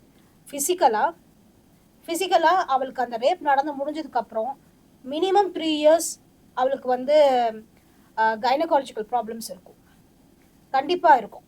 அதுக்கப்புறம் அவளோட பிபி கண்டிப்பா பாதிக்கப்படும். அதுக்கப்புறம் அந்த சம்பவத்துல அவளோட போன்ஸ் உடஞ்சா சரியாக 2 வருஷம் ஆகிறதுக்கு நிறைய வாய்ப்பு இருக்கு. பிசிக்கலா சொன்னா. மென்டலா சொன்னா அவளுக்கு இருட்டுல அவளுக்கு அந்த சம்பவம் நடந்தது, அந்த ரேப் வந்து அவளுக்கு இருட்டுல நடந்திருந்தது அப்படின்னா இருட்டை பத்தி அவ பயப்படக்கூடும். வெட்ட வழியில நடந்திருந்ததுன்னா வெட்ட வெளியை பார்த்து அவ பயப்படக்கூடும். இந்த மாதிரி at the back of her mind she is being raped every day, not just once. அப்புறம் சோஷியலா பார்த்தா சொல்லவே தேவையில்லை. அவ வீட்டை விட்டு வெளியே இறங்கி நடக்கும் போதெல்லாம் அவ மேல என்ன மாதிரியான பார்வை விழுன்றது நம்ம எல்லாருக்குமே தெரியும். ஆம்பளைங்க பொம்பளைங்கன்ற வித்தியாசம் இல்லை.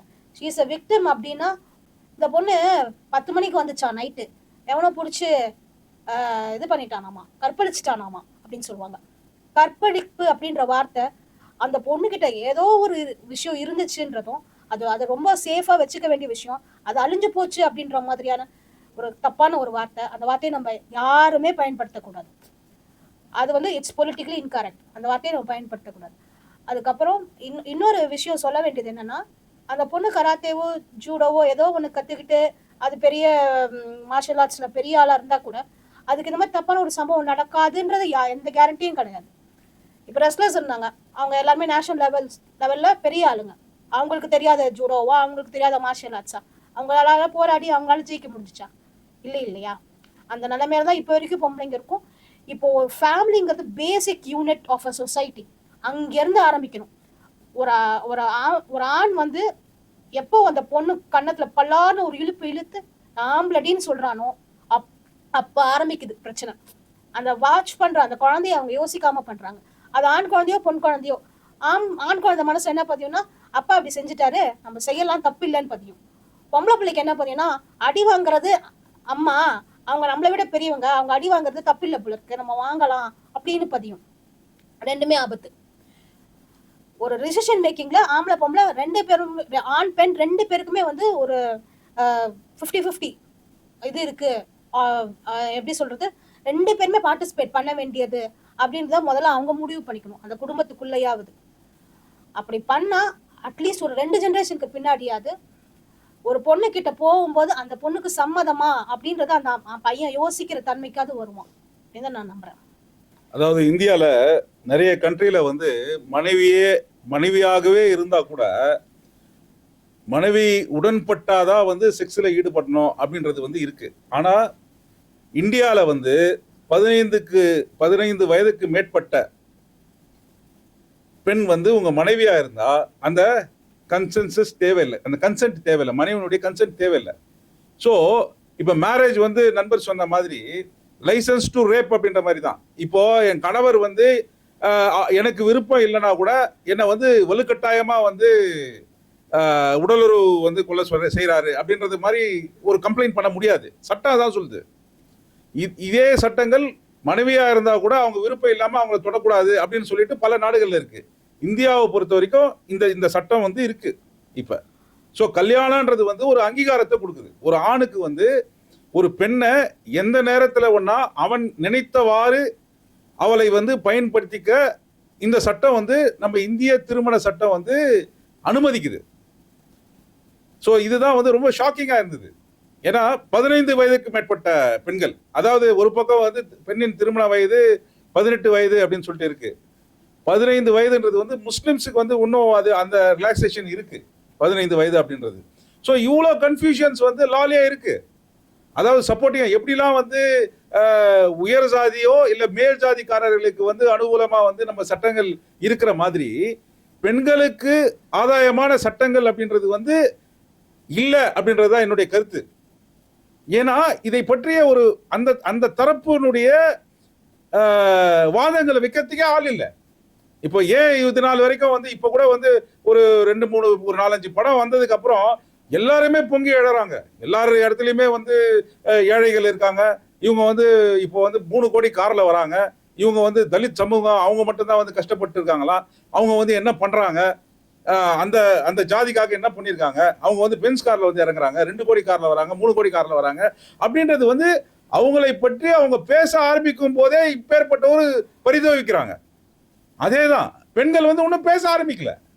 பெண்கள் வந்து இதே மாதிரியான படங்கள் இப்ப ரஞ்சித் மாதிரியும் மாரி செல்வராஜ் மாதிரியும் பல பெண் இயக்குனர்கள் வந்து அவங்க பட்ட வலிகளை ஆண்டாண்டு காலமா அவங்க ஃபேஸ் பண்ணிட்டு இருக்க விஷயங்களை வந்து வெளிப்படையா சினிமா துறையின் மூலம் வந்து சொல்ல ஆரம்பிச்சாங்கன்னா அப்போ ஆணினமே பொங்கும். இதுதான் வந்து நான் எதிர்பார்க்கறது. இங்க இல்லையே, பேசுறதுக்கே ஆள் இல்லையே, பேசுறதுக்கே ஆள் இல்லை. பெண் அரசியல்வாதிகள் எவ்வளவு பேர் வந்து ஆக்ரோஷமா பேசியிருக்காங்க. பல பெண் அரசியல்வாதிகள் இப்போ இந்த இந்த இந்த ரேப் கேசஸ்லாம் வந்து நடக்குதுன்னும் போது உள்ள இருக்கிற எம்பிக்களே வந்து ஏன் பேசக்கூடாது, நடிகைகள் ஏன் வந்து பேசக்கூடாது, ஏன் வந்து குஷ்பு பேசல, ஏன் வந்து இதை வந்து ஒரு 1000 பெண்கள் வந்து திரை இறங்கி போராடல, எல்லாரும் அவங்களுக்குள்ள வந்து குமரிட்டு இருக்காங்களே தவிர ஏன் இதை வந்து ஒரு பெரிய இயக்கமா எடுத்துட்டு போக முடியல? கிட்டத்தட்ட இருக்கிற வாக்காளர்கள்ல வந்து 50% பெண்கள் தானே. அப்ப பெண்களுக்கு வந்து என்ன என்ன சக்தி இருக்குங்க? அவங்களுடைய சக்தி அவங்களுக்கு வந்து உணர்றதே இல்லை.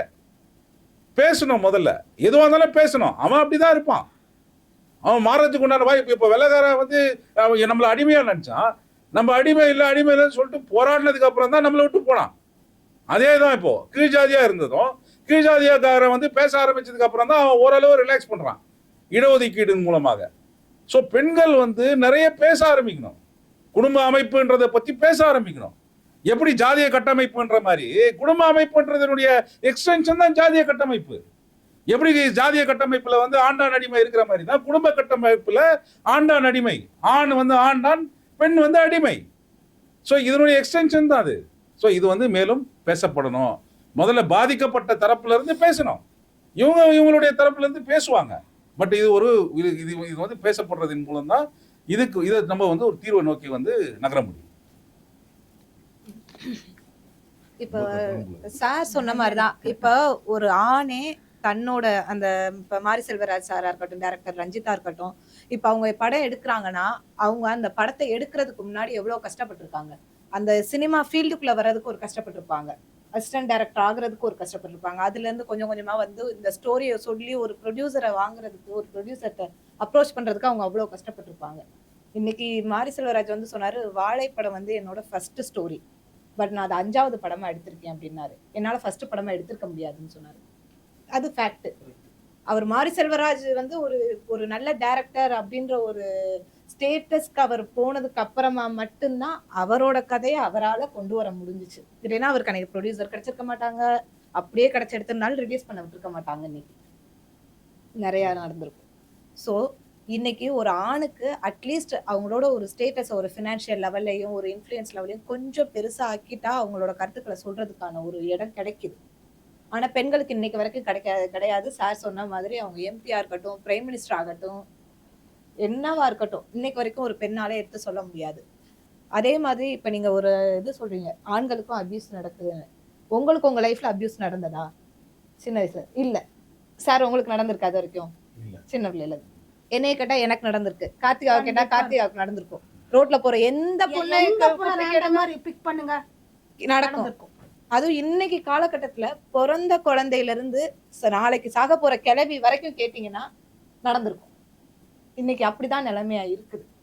ஆனா எங்களால பேச முடியல. சார் சொன்ன மாதிரி இன்னைக்கு நான் பேசுறேன் அப்படின்னா இதே விஷயத்த நான் என் வீட்டுல நான் இருந்து நான் சொன்னேன்னா, என் ஃபேமிலிட்ட வந்து சொன்னேன்னா, நீ பொம்பளை பிள்ளையா, குடும்ப பிள்ளையா, நீனு இதை வந்து இப்படி உட்காந்து பேசிட்டு இருக்க, செக்ஸ்ன்னு இப்படி ஓப்பனா உட்காந்து நீ பேசிக்கிட்டு இருக்க, நீ என்ன புரட்சி பேசுறதா நினைப்பா, வாய முடிட்டு உள்ள போ.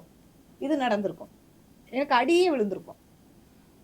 இன்னைக்கு நான் இதை பேசுறேன்னா நிறைய பேர் கருத்து சொல்லலாம். இங்க பாரு 2 பேரை உட்கார வச்சுட்டு இப்படி உட்காந்து பேசிட்டு இருக்காங்க, இந்த 2 பொம்பளைங்க உட்காந்து பொண்ணுங்களை உட்காந்து அப்படின்ற கருத்துக்கள் கமெண்ட்ஸ் நமக்கு கண்டிப்பா வரும்.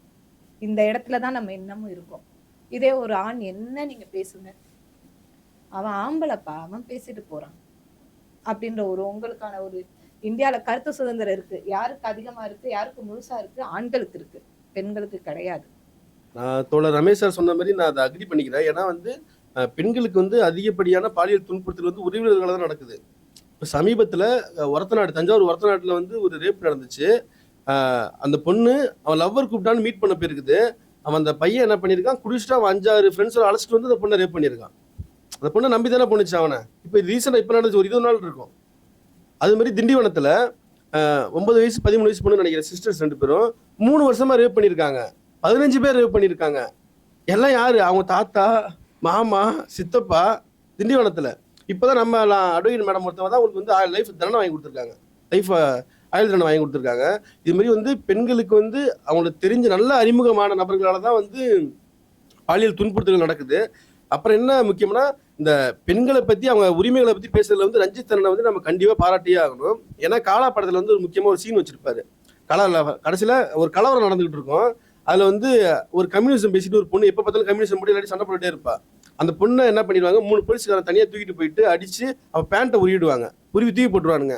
போலீஸ்காரன் 3 பேரும் இன்னும் பார்த்து சிரிச்சிட்டு இருப்பான் நக்கலா. இந்த பொண்ணு வண்டி போட்டு பொறுமையாக நடந்து போவோம், இந்த பக்கம் பேண்ட் கிடக்கும், இந்த பக்கம் கட்டை கிடக்கும். ஆனால் அந்த பொண்ணு பேண்ட் எடுக்காம கட்டை எடுத்துட்டு வந்து அவனுக்கு போலீஸ் அடிப்பா. இந்த சீன் வந்து ரஞ்சித் அண்ணன் வச்ச சீன் காலா படத்தில்.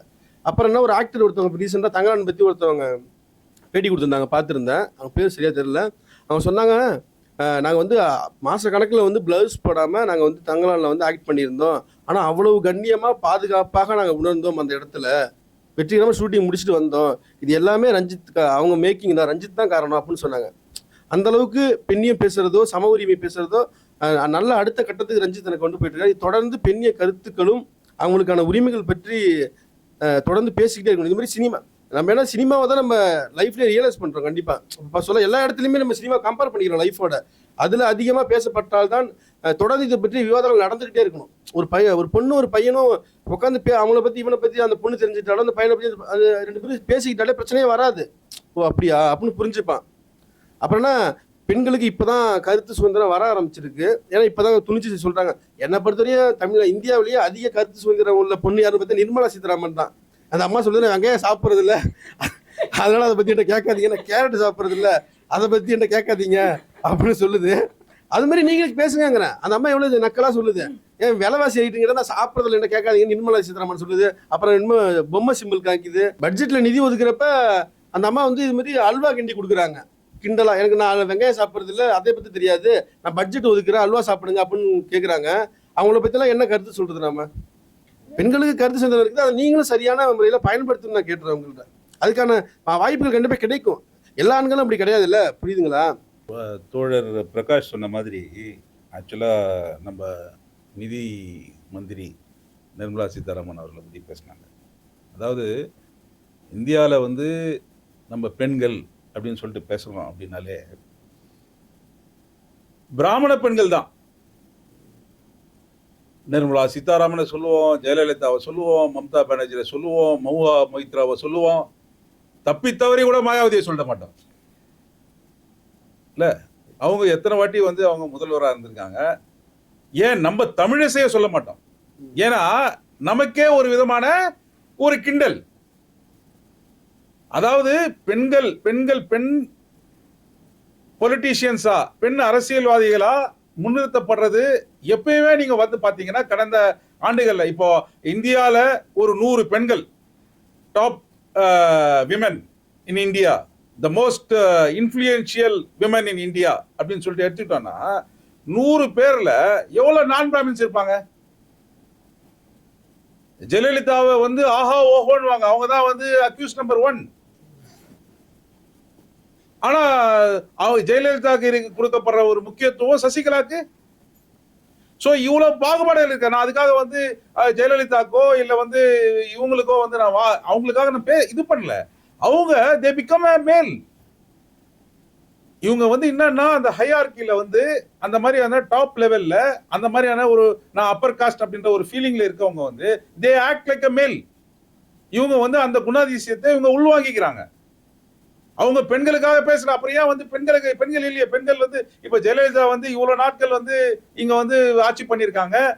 ஆண்கள் வந்து அவங்க சாஷ்டாங்கமா அவங்க காலில் வந்து விழுந்து விழுந்து வணங்குறாங்க அப்படின்னும் போது ஏன் அவங்க கூட வந்து பெண்கள் இல்ல? இவ்வளவு வருஷங்களா வந்து சரி எப்பயோ வந்து இந்திரா காந்தி இருந்திருக்காங்க. இந்திரா காந்தி இருந்து சுடப்பட்டு இறந்துட்டாங்க. ஏன் இந்திரா காந்தி பீரியட்ல இருந்தே வந்து இப்போ ஏன் பெண் அரசியல்வாதிகள் காங்கிரஸ்ல இல்ல? சோ பெண்களால முடியலன்றதுதான் உண்மை. பெண்களை எடுத்துட்டு வரணும்னு சொல்லிட்டு நினைச்சா கூட அவங்க கட்சியிலேயே அவங்க பிரதமரா இருந்தாலும் அவங்க முதல்வரா இருந்தாலும் எந்த சூழல இருந்தாலும் அவங்க கூட வந்து பெண்களை எடுத்துட்டு வர முடியல. இல்ல அவங்க பெண்களை மறந்து விட்டு அவர்களும் ஆண்களை போல செயல்பட ஆரம்பிச்சிடறாங்க. இது ஒரு பரிதாபமான நிலை. தோழர் ரமேஷ் சார் சொன்னது மிக முக்கியமான ஒரு கருத்து. ஏன்னா இதை நான் அக்ரி பண்ணிக்கிறேன். ஏன்னா நான் சோசியல் மீடியாவில் நானே பார்த்துருக்கேன். என்னன்னா இப்போ நிர்மலா சீதாராமன் இருக்காங்களே, அவங்க வந்து நம்ம எதிர் சித்தாந்த கருத்து உள்ளவங்க. அவங்களை வந்து இடதுசாரி சித்தாந்தம் உள்ள திராவிட சிந்தனைகளோ கம்யூனிஸ்டுகளோ ஒரு ட்ரோல் பண்ணாலோ இல்லை எதிர்கருத்து கேள்வி கேட்குறப்பவோ பிஜேபி ஐடிவிங்க ஆர்எஸ்எஸ் ஐடிவிங்க வந்து பயங்கரமாக சண்டை போடுவாங்க வந்து நம்ம கூட சோசியல் மீடியாவில். ஆனால் தமிழிசை சவுந்தரராஜன் இருக்காங்க பாருங்க, அவங்கள வந்து அவங்க நம்ம எதிர் சித்தாந்த கருத்தில் உள்ளவங்க தான். ஆனால் நம்ம ஓபிசி சமூகத்தை சேர்ந்தவங்க. ஆனால் எதிர் சித்தாந்த கருத்தில் அவங்க கூட இருக்காங்க, ஆர்எஸ்எஸ் கூட இருக்காங்க. அவங்கள நம்ம வந்து ட்ரோல் பண்ணாலோ ஒரு கருத்து எதிர்கேள்வி கேட்டாலும் ஆர்எஸ்எஸ் அவங்களுக்காக சப்போர்ட் வரவே மாட்டாங்க. இடதுசாரிகள் வந்து நிர்மலா சீதாராமன் சண்டை போடுறப்ப வந்து முட்டு கொடுக்குறவனுங்கோ இல்லை நம்ம எதிர்த்து சண்டை போடுற ஆர்எஸ்எஸ் ஐடிவிங்கோ பிஜேபி ஐடிவிங்கோ நம்ம எவ்வளவுதான் ட்ரோல் பண்ணாலோ, யார நம்ம தமிழிசையை வந்து எவ்வளவு ட்ரோல் பண்ணாலும் எவ்வளவு மீம் பண்ணாலும் பிஜேபியோ ஆர்எஸ்எஸ் சப்போர்ட்டுக்கே வர மாட்டானுங்க. இந்த வித்தியாசம் எப்போ ஓபிசி பெண்களுக்குள்ள ஒட்டுமொத்த சமூகத்துக்கும் வருதோ அப்பதான் மிகப்பெரிய மாற்றமே உருவாகும். இங்க வந்து இது அடிப்படையிலே இப்படிதான் நடக்குது. ஓபிசி எஸ்சியும் ஜாதி ரீதியா சண்டை போட விட்டுட்டு எஃப்சி தான் எல்லா அதிகாரத்துல உட்காந்துருக்கான். இங்க எனக்கு மனசுக்கு ரொம்ப கஷ்டமா இருக்கு. ஓபிசி எஸ்சி இங்க ஜாதி ரீதியா சண்டை போட்டுட்டு இருக்கான். ஆனா உச்சபட்சம் இங்க அமைச்சர் பட்டியல் எடுத்து பாருங்க, ரொம்பலாம் வேணாம். இப்ப தமிழ்நாடு இப்ப உள்ள அமைச்சர் பட்டியல் எடுத்து பாருங்க, 21 எம்எல்ஏக்கு 3 மினிஸ்டர் இருக்கான். இப்ப 7 எம்எல்ஏக்கு 3 மினிஸ்டர் வச்சிருக்கான். உச்சபட்சம் எல்லா அதிகாரத்திலுமே எஃப்சி தான் இருக்கான். ஆனா ஓபிசியும் எஸ்சியும் ஜாதி ரீதியா சண்டை போட்டுட்டு இருக்காங்க. எவ்வளவு வருத்தமா இருக்கு. இது இன்னும் தெரியவே மாட்டுது. நம்ம பசங்க இவங்க வந்து என்ன ஒரு முக்கியமான விஷயம்னா இவங்களுக்கு வந்து ஜாதி பெருமையை சொல்லி கொடுத்துறாங்க. நம்ம வந்து அக்னியிலேருந்து வந்தோம், நம்ம வந்து பிறக்கும் போதே வாழோட பிறந்துட்டோம் அப்படிங்கிற மாதிரி நம்ம வந்து ஆண்ட பரம்பரை, நம்ம அப்போ ஒரு காலத்துல போருக்கு போனோம் அப்படின்னு சொல்லிட்டு இவங்க ஜாதி பெருமையை ஊட்டி வளர்த்துட்டாங்க. அப்படி பார்த்தா வெள்ளைக்காரன் ஆண்டானே நம்மள அத்தனை வருஷம். அதுக்கு முன்னாடி முகலாயர் மன்னர் ஆண்டாங்களே அத்தனை வருஷம். எல்லாருமே சொல்ல போனா ஏதோ ஒரு காலத்துல எல்லாருக்கும் கீழே அடிமையா தான் ஒர்க் பண்ணியிருக்கோம். எல்லாருமே அடிமையா தான் இருந்திருக்கோம். எல்லாருமே ஒரு வகையில ஆண்ட பரம்பரையா தான் இருந்திருக்காங்க. பிரிட்டிஷ் ராணி இருக்காங்களே, விக்டோரியா மகாராணி இருக்காங்களே, அவங்க மெட்ராஸ் ரெஜிமெண்ட் சொல்லிட்டு அவங்க ஆண்டாங்களே, அவங்களும் ஆண்ட பரம்பரை இல்லையா? எல்லாருக்குமான ஒரு தனிப்பட்ட வரலாறு இருக்கு. அது இப்ப தேவையில்லை, அது இப்ப தேட வேண்டிய அவசியம் இல்லை. அது தோண்டதான் இங்க ஜாதி ரீதியான சண்டைகள் உருவாக்கிட்டு இருக்கு. நான் ஆண்ட பரம்பரை, நீ ஆண்ட பரம்பரை, எனக்கு வரலாறு இருக்குன்னு சொல்லிட்டு ஓபிசிக்கும் எஸ்சிக்கும் இவன் நீ வரலாறு தேடிப்போ அப்படின்னு சொல்லி சண்டை போட விட்டுட்டு இங்க எஃப்சி ஜாலியா அதிகாரத்துல இருக்கான். எஃப்சி என்னைக்காவது ஆணவ கொலை பண்ணிருக்கானா பாத்துறீங்களா? எஃப்சி ஆணவ கொலை பண்ண மாட்டான், ஓபிசி தான் பண்ணுவான். எஃப்சி விட கும்பகோணத்துல வந்து எஸ்சி ஆணவ கொலை பண்ணிருக்கான், டபுள் கொலை பண்ணானுங்க. எஸ்சியும் ஆணவ கொலை பண்றானுங்க. இப்போ இங்க ரீசெண்டா எங்க நடந்துச்சு? எஸ்சியும் ஆணவ கொலை பண்றான், ஓபிசியும் ஆணவ கொலை பண்றான். ஆனா எஃப்சி பண்ணவே மாட்டான். புரியுதா? அவன் லவ் பண்ணி தெரிஞ்சதுன்னா 2 பேரும் சேர்த்து வச்சு மேரேஜ் பண்ணி வச்சுக்கிட்டு நல்ல ஒரு எதிர்காலத்தை பொருளாதாரத்தை உருவாக்கி கொடுப்பான். அதுதான் எஃப்சி. ஆனா ஓபிசி அப்படி யோசிக்க மாட்டான், எஸ்சி அப்படி யோசிக்க மாட்டான். ஆணவ கொலை பண்ணுவானுங்க. இவங்க ஜாதி ரீதியா சண்டை போட விட்டுட்டு எல்லா அதிகாரத்தையும் கைப்பற்றி எப்ப இந்த புரிதல் வந்து எஸ்சிக்கும் ஓபிசிக்கும் வருதோ அப்பதான் இங்க ஒரு அரசியல் விடுதலையே பிறக்கும். அந்த புரிதலை தெரியப்படுத்துறது நம்ம எல்லாரோட அடிப்படை கடமை. இது நான் ஒரு எஸ்சி, நான் வந்து ஓபிசி சொன்னா அவங்க கேட்க மாட்டாங்க. எனக்கு என்ன புரிதல் இருக்கோ அதை ஓபிசி உள்ள ஒரு நபர் அதை ஓபிசி சொன்னாதான் அவங்க கேட்பாங்க. புரியுதுங்களா?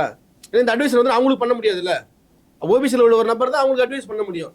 இது மாதிரியே இந்த புரிதல் எல்லாருக்கும் வரப்பதான் இங்க கண்டிப்பான எஃப்சியை உடச்சிட்டு இங்க ஒரு அரசியல் மாற்றம் வரணும்னா இது கண்டிப்பா வேணும்.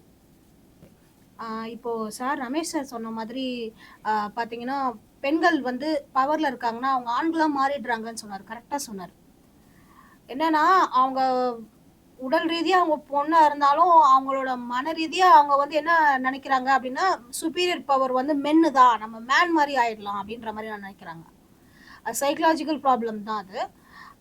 அவங்க எப்படிலாம் மென் எப்படி டெசிஷன் எடுப்பாங்களோ அதே மாதிரி விமனும் டெசிஷன் எடுக்க ஆரம்பிச்சிடுறாங்க, விச் இஸ் பொலிட்டிக்கலி இன்கரெக்ட். அது வந்து சோஷியல் லெவல்லையும் பாதிப்பு உண்டாக்கும். ஸோ ஒரு சொசைட்டியாக it will not help in growth. அதை வந்து அவங்க ரியலைஸ் பண்ணணும்.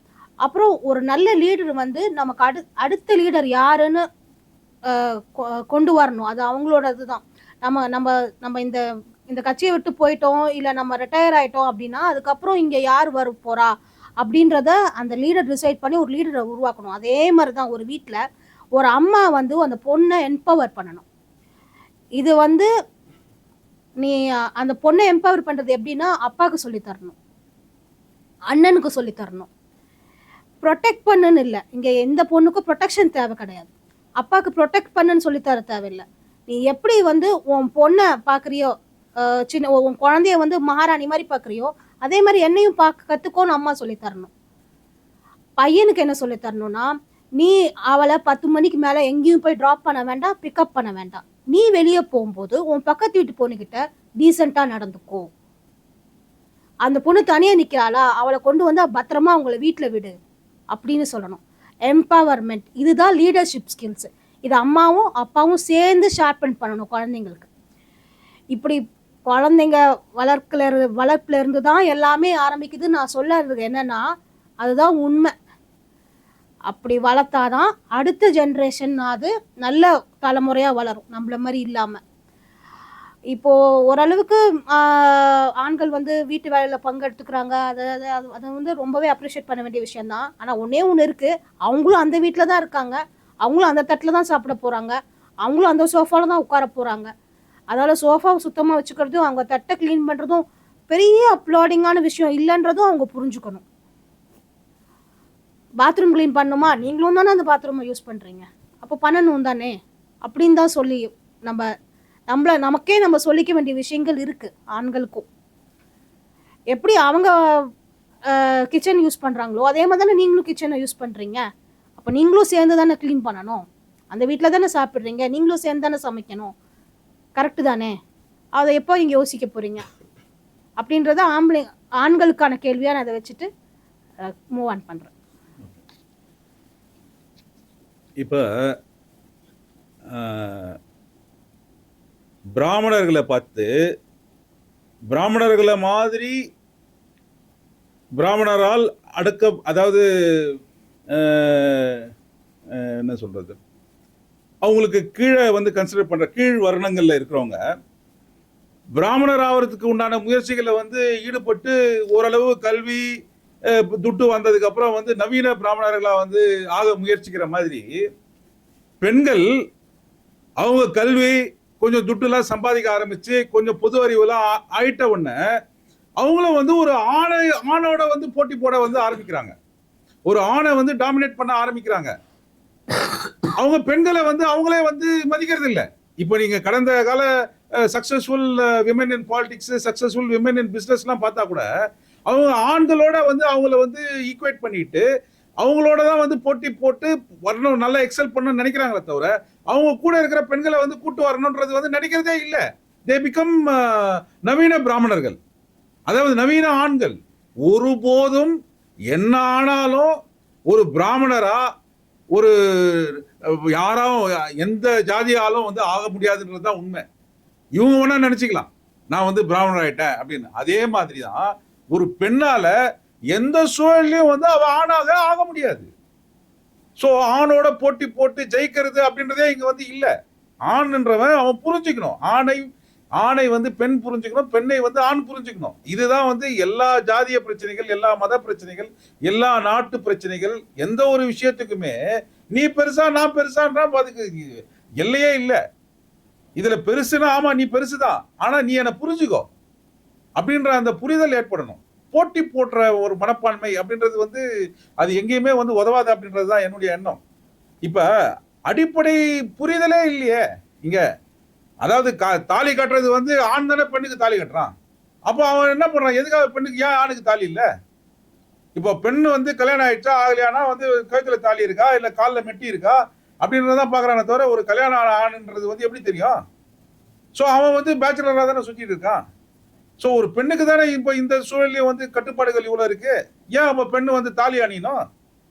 நீ தாலி அழியில நீ நான் உனக்கு தாலி கட்டுறேன்னு சொல்லிட்டு சொல்லாமே. ஸோ இதை போன்ற ஒரு கலந்தாய்வுகள் நிறைய வரணும். இப்போ ஏன் வந்து இப்போ டைவர்ஸ் ஆனதுக்கு அப்புறம் டிவோர்ஸி வந்து ஒன்றும் அவனுக்கு பிசிக்கலாக எதுவுமே சேஞ்ச் இருக்காது. ஆனால் ஒரு பெண்ணுக்கு வந்து ஒரு டைவர்ஸ் ஆன ஒரு பொண்ணு வந்து தாலியோட இருக்கலாமா, தாலி இல்லாமல் இருக்கணுமா, இல்லை செயின் போட்டுக்கலாமா? எவ்வளோ ஒரு ஒரு கொடுமையான ஒரு விஷயம் இதெல்லாம். அதாவது இது கல்வியும் பணமும் இல்லை அறிவும் வந்து பெண்ணை வந்து எந்த அளவுக்கு வந்து சுதந்திரமா வச்சிருக்கு. இன்னும் கையில குழந்தை வேற. குழந்தை அப்படின்றதே வந்து பெண்களுக்கான ஒரு தொந்தரவு தான், அப்படிதான் என் பார்வையில். ஆண் வந்து சந்தோஷமா இருக்கான், அவன் பாசத்தை கொட்டுறான், பொண்ணுன்னா அப்படியே அள்ளி அரவணைச்சிக்கிறான், அதெல்லாம் இருக்கட்டும். ஆனா ஆண்ன்றவன் எப்பவுமே ஆணாதான் இருக்கிறான். பெண்ணுக்கு தான் வந்து ஒரு குழந்தை. இப்ப பாருங்க, பாத்தீங்கன்னா பாதிக்கப்பட்டவங்க நண்பர் சொன்ன மாதிரி ஒரு ரேப்னால பாதிக்கப்பட இன்னும் எவ்வளவு கொடுமையான ஒரு விஷயம் அது. அதனாலதான் நிறைய பேர் வந்து they are not reporting. நிறைய இந்த மாதிரியான ஒரு விஷயங்கள், பாலியல் சீண்டல்கள், பாலியல் துன்புறுத்தல்கள்லாம் வந்து அது நடக்கும் போது அவங்க அனுபவிக்கிறதை விட அதை பற்றி ஒரு கலந்தாய்வு நடக்கும் போது, அதை பற்றி பேசும்போது, அதை பற்றி ரிப்போர்ட் பண்ணும்போது அந்த பெண் அடைகிற துன்பங்கள் ஏராளம். அந்த பெண்ணை சேர்ந்த குடும்ப நபர்கள் அடைகிற துன்பங்கள் ஏராளம். ஏன்னா அவன் வந்து ஒரு காட்சி பொருள் ஆயிடுறா. ஸோ இது வந்து ரொம்ப ஒரு கொடுமையான விஷயம். இதனாலேயே வந்து அன்ரிப்போர்ட்டடா நிறைய நடக்குது. இப்போ வந்து பார்த்தா நான் ஷாக் ஆயிட்டேன். நான் போன இதுல வந்து வருஷத்துல வந்து கிரைம் ரெக்கார்ட்ல வந்து தமிழ்நாட்டுல வெறும் 512 ரேப் கேஸ் தான் நடந்திருக்கு, ரிப்போர்ட் ஆயிருக்கு. அப்ப வெறும் 512 தான் ரேப் நடந்திருக்கா? இல்ல, நிறைய பெண்கள் குஜராத்ல வந்து இப்ப ரீசெண்டா குஜராத் அந்த மாதிரி ஸ்டேட்ஸ் எல்லாம் வந்து பார்த்தா ஆயிரக்கணக்கான பெண்கள் ஒரு வருஷமா காணாம போயிட்டு இருக்காங்க, தமிழ்நாட்டுல கூட. ஸோ அதனுடைய ஸ்டாட்டிஸ்டிக்ஸே இல்லை. ஏதோ ஒரு சென்சிட்டைஸ் பண்ணிக்கிறாங்க. ஒரு சோசியல் மீடியால ஏதோ ஒரு இடத்துல வந்து நடக்கிறத ஒரு நியூஸ்க்காக எல்லாமே மீடியால தான் கண்ட்ரோல் இருக்கு. Nobody is worried about the statistics. ஆணவ கொலை எல்லாம் பத்தி கூட பேசுறாங்க. எவ்வளோ ஜாதி மறுப்பு திருமணங்கள்லாம் பண்ணி எவ்வளோ பேர் எவ்வளோ கலப்பு மனங்கள் பண்ணி நல்லா இருக்கிறாங்க. நல்லா இருக்கிறவங்களை பத்தி பேசதே இல்லை. You always see a black dot in a white paper. அதுக்காக நான் பிளாக் டாட் இருக்கக்கூடாதுன்றது தான் எல்லாருடைய எண்ணமோ, என்னுடைய எண்ணமோ. ஆனா எப்பவுமே வந்து நம்ம அந்த பிளாக் டாட்டை பத்தியே பேசிட்டு இருக்கோம். இதுல உளவியலா பாதிக்கப்படுறது ஒரு ரேப் கேஸ் இது மாதிரி வந்து நடக்கும்போது உளவியலா வந்து அந்த பெண்ணினம் வந்து பாதிக்கப்படுறதுன்றது வந்து ரொம்ப கொடுமையான ஒரு விஷயம். அதாவது ஒரு வீட்லயும் ஆண் இதை விட பாதிக்கப்படுறான். ஐயோ, என் பொண்ணுக்கு இது மாதிரி ஆகுமோ, என் தங்கச்சிக்கு இது மாதிரி ஆகுமோ, என் ஒய்ஃபுக்கு இது மாதிரி ஆகுமோ அப்படின்றத பயம். ஆனா அதே வந்து அந்த மாதிரியான ஒரு சூழல் ஏற்படும் போது ஒரு 10 பேரோட சேரும் போது அவனுடைய சூழல் வந்து மாறுது. ஸோ இது வந்து கம்ப்ளீட்டாவே வந்து உளவியலா வந்து இந்த விஷயத்தை வந்து அணுகிறமே தவிர இதை வந்து சட்டத்தின் மூலமா அங்கெல்லாம் வந்து கட் பண்ணிடுறாங்க அப்படின்றாங்க. இப்போ ரீசெண்டா கூட பார்த்தேன், நான் பிடிச்சி கட் பண்ணிட்டா சரியாயிடும். அது கட் பண்ணிட்டாலாம் இல்லை, இதை பற்றிய புரிதல் ஏற்படணும். ஆணுக்கும் பெண்ணுக்கும், ஆணும் பெண்ணும் சமம், நீயும் ஒரு உயிர் நானும் ஒரு உயிர், அப்படிதானே வாழ்ந்தோம் நம்ம. நீயும் ட்ரெஸ் போடல, நானும் ட்ரெஸ் போடல. அப்புறம் நீ ட்ரெஸ்ஸுக்காக அடிச்சுக்கிறேன், நான் ட்ரெஸ்ஸுக்காக அடிச்சுக்கிறேன். அப்புறம் முழுசா போத்திக்கிறது. இப்போ அது ஒரு போராட்டமாகுது. ட்ரெஸ் போடாத மிருகம்லாம் வந்து நம்மளை பார்த்து சிரிக்கிற மாதிரி இருக்கு. இதுதான் இங்க பிரச்சனையாவே இருக்கு. ஒரு மதத்துக்கு ஒரு ட்ரெஸ். பொண்ணுன்னா இப்படிதான் இருக்கணும், பையன்னா இப்படிதான் இருக்கணும். இவன் 4 கல்யாணம் பண்ணிக்கலாம், அவன் ஒரு கல்யாணம் தான் பண்ணணும். இவன் இந்த வயசுல கல்யாணம் பண்ணலாம், அவன் அந்த வயசுல கல்யாணம் பண்ணக்கூடாது. ஒரு நாடுல ஒரு கல்யாணம். இங்கே வந்து பார்த்தா முதல்ல நம்ம காந்தியே வந்து 13 வயசுல வந்து 14 வயசு பொண்ணை கல்யாணம் பண்ணி 15 வயசுல தந்தை ஆயிட்டாரு. அப்புறம் தான் தேச தந்தை. முதல்ல 15 வயசுலயே வந்து காந்தி தந்தை ஆயிட்டாரு. அந்த குழந்தை இறந்துடுச்சு. சோ இது மாதிரிதான் இருந்திருக்கு. ஒரு மூதறிஞர் ராஜாஜி அவருடைய திருமண வயது பார்த்தாலும் அப்படிதான். சோ இவங்கெல்லாம் அந்த நேரத்துல வந்து அந்த பெண்ணுக்கு என்ன புரிதல் இருக்கும்? அதான் நான் எங்க அம்மா பத்தி சொன்ன மாதிரி 19 வயசுல டீச்சர் ட்ரைனிங் முடிச்சுட்டு இருக்கிற எங்க அம்மாக்கே ஒண்ணு இன்னியும் தெரியல. 75 வயசு ஆகுது, 6 மாசமா சாக கிடக்குறாங்க. பாவம், ஒண்ணுமே தெரியாது அவங்களுக்கு. அதான அவங்க பெருமையா சொல்லுவாங்க. 30 வருஷமா வந்து ஒரு ஸ்கூல்ல, ஒரு கவர்மெண்ட் ஸ்கூல்ல டீச்சரா ஒர்க் பண்ணிருக்காங்க. 3 குழந்தைகளை பெற்றிருக்காங்க. நாங்கெல்லாம் வளர்ந்துருக்கோம், நாங்க பயங்கரமா பேசுறோம். ஆனா எங்க அம்மாவுக்கு ஒரு தனிச்சே ஒரு போன் பண்ணி பேசுறதுக்கு யோசிப்பாங்க. சிட்டிலேயே இருந்தவங்க. இதுதான் இந்த நிலை. அவங்களுடைய பணம் இப்ப கிட்டத்தட்ட 30 வருஷமா வந்து அவங்க அரசாங்கத்துல பணி செய்து வந்து அவங்க சம்பளம் வாங்கியிருக்காங்க. இவ்வளவு இது பண்ணிருக்காங்கன்னா அதை ஆபரேட் பண்ணது ஃபுல்லா எங்க அப்பா தான். எங்க அப்பா இறந்ததுக்கு அப்புறம் எங்க அப்பா வந்து இப்போ ஒரு 2 வருஷத்துக்கு முன்னாடி இறந்தாரு. அந்த 2 வருஷத்துக்கு அப்புறம் தான் அவங்களுடைய டிசிஷனுக்கே அது வருது. அந்த பணத்தை அவங்க என்ன பண்ணலாம்? இந்த இவனுக்கு கொடுக்கலாமா, அவனுக்கு கொடுக்கலாமா? பரிதாபம்ல. அந்த விதத்துல பார்க்கும்போது ஏதோ கொஞ்சம் பரவாயில்லதான் நான் நினைக்கிறேன் நான் என் மனைவி. ஆனா இல்ல, ஆக்சுவலா பார்த்தா ரொம்ப டாமினன்ஸ் இருக்கு, மேல் டாமினன்ஸ் இருக்கு. என் பையன்கிட்டயும் பாக்குறேன் நான் அதை. அப்கோர்ஸ் இவங்க சொன்ன மாதிரி சின்ன வயசுல இருந்தே எல்லாம் பேசிட்டு தான் வரும். ஆனா அந்த பாட்டம் லைன்ல I am figure than you அப்படின்னு அந்த ஃபீலிங் இருக்கு. இது பேசணும்.